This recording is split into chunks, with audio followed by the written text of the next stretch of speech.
All right, everybody, this is continuation. This is video 7. This would be the Glastron se175 rebuild.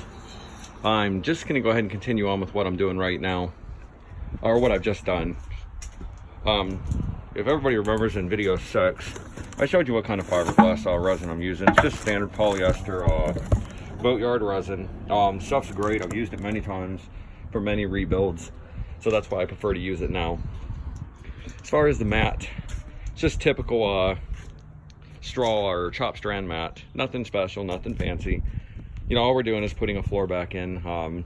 I could have used roll and woven, but honestly, I don't need that kind of strength with the way the stringer systems and everything mount up on this boat.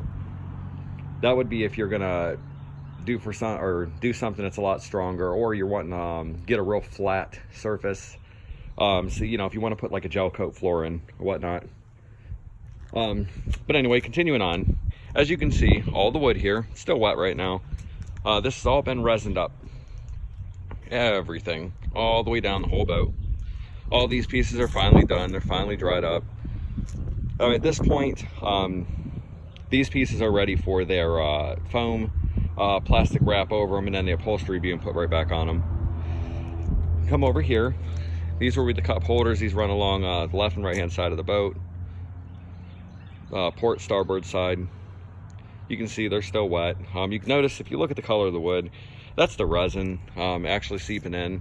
And I learned when I was doing the resin and the heat that I was in, I kept noticing that I would go with about 4 or 5 milliliters, which equates to approximately 4 cc's of hardener, to get the consistency I want. The first batch I made up, I went with 10 cc's, and it was way over.